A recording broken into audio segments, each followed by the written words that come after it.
A wine talk here for your Vine Archive set for May.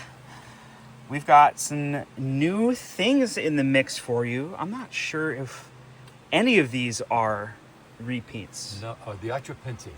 Yeah. Okay. That's a favorite. Yeah, we read about her. Really, Yeah. She's It's amazing. a lovely wine. Well, starting from the southern hemisphere here, this is in Argentina.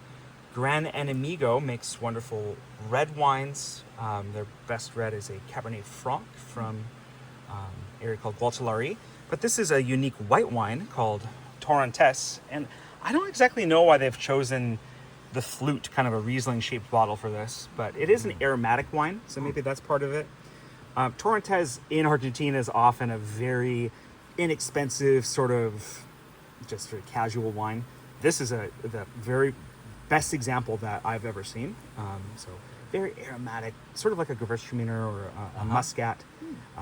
So excited for you to try that. And then I know that this is new for you, and by the appearance is going to look a lot like some of the natural wines that you've played around with before, but I think that this might be a winner. It's a very unique grape variety from Portugal called Curimenta, and has this wonderful kind of apricot, Meyer lemon, yellow flower aroma. So I think that will be a really interesting thing for you to explore. Summer. So we'll look forward to your feedback on these two as well. This is a Jacquard. Now that's a grape variety from Savoie, which is in France, but it's almost into Switzerland, kind of in those alpine, high elevation areas. And it says it there on the back, very low alcohol, and that's because it's such a cool climate in that part of France that the grapes stay nice and tart, so that'll be refreshing with a nice chill.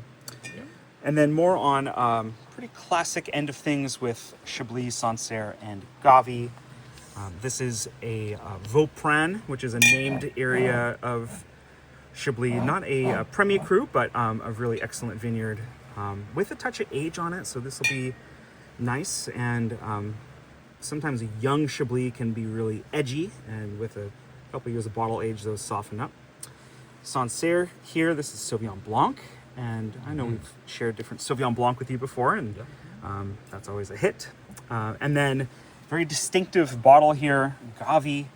Gavi is the kind of neighborhood in Piedmont where this is from.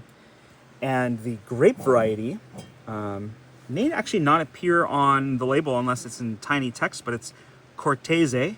It's kind of a rich, broad, but still fresh white grape variety that's only found in Piedmont. And then a lineup of Italian, French, Spanish, and even a Greek red wine here. Valtellina is in Lombardy, so it's just next to Piedmont. Nebbiolo, of course, is most famous from Piedmont, but is also done in Lombardy. If you've ever been to Milan, that's the same part of northern Italy. And Valtellina is this mountainous area which has these different named villages associated with wine, of which Grumello is one. In that area of Valtellina, they call Nebbiolo Chiavenasca.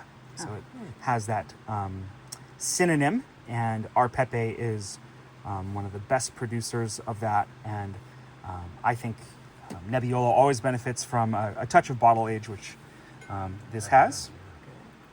La Piana is also in that mountainous part of northern Italy, but it's on the Piedmont side in an area called Bocca, and this is the La Maggiorina bottling, and that's named for a local trellising technique, and they are champions of Nebbiolo, but other grapes like Vespolina and Uvarara.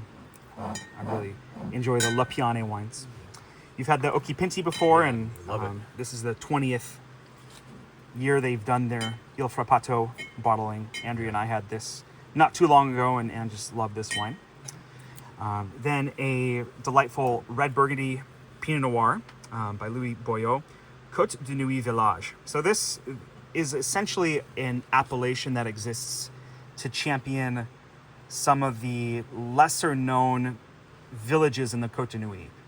Corgolawan, Comblanchian, Premo Prise, they don't have their own village appellation, but any vines in that sort of outskirts area gets to be called Côte de Nuit Village. And it's always a good secret on wine lists to find really excellent producer. Their Côte de Nuit Village will be oftentimes a really nice value. So this should be ready to drink, doesn't need a ton of bottle age or anything like that. And I really like Louis Boyau. You can also tell a lot about a wine by the importer, in this case, Rare Wine Company, very reputable importer that has a lot of great producers, as all of these wines come from great importers. But same is true like with the Occhi Pinti, Louis Dresner. So that's something that over time, if you just make note of your favorite wines, also make note of the importer, and that can be a good clue. Good point. Kermit Lynch is one of those names that wine lovers will often learn first, and then things like Rare Wine Company and Dresner. This is a bold Spanish wine from southeastern Spain in the Murcia region, specifically the area called Jumilla. And the grape is Monastrell, which in France they call Mourvèdre, which is a very peppery, dark, pigmented grape variety. This is definitely on the juicy side, really bold fruit, and is one of my favorite Spanish wines on the modern end of the style. And then big contrast here, 2012 here. This is Kir-Yianni, and they are in northern Greece. And this is a very unique blend here of Casino Mavro, Merlot, and Syrah. So incorporating Casino Mavro, which is an indigenous grape variety, with these French grapes to make a proprietary blend. And it's got this nice bottle age on it, 2012. And that's what's really neat about a lot of the... 14 years old. Yeah, 14 years old. A lot of the Greek wines that we can source these days, there's a lot of nice aged examples here. And if you ever want to test your Greek spelling, there's some of that on the back label, along with, I think they have some German on here, and They get in multiple languages, huh? yeah, it's pretty neat. So Kir-Yianni is a favorite producer, and I think this will be a good exploration for you. So this is the producer is Kir-Yianni. Yep. And what is this is the area. Yep. So Katima is essentially like an estate, and then Yankahori Hills is in reference to the vineyard area. So, yeah. And the actual appellation here is Imathia. So in this area of northern Greece, it's Macedonia is sort of the big region. They have official appellations like Nausa for Casino Mavro. But when you start including things like Merlot and Syrah, they have to go with designations that just say where it's from, since there's no official Greek style that would be a blend like this. I know you've had like the Santorini Assyrtiko before. Yes. And that's a controlled certain style. But then if someone wants to experiment and do something different, they just have to label it Cyclades. So one of the nuances of wine labeling. Yeah. But this should be a hit for you. Fabulous. That's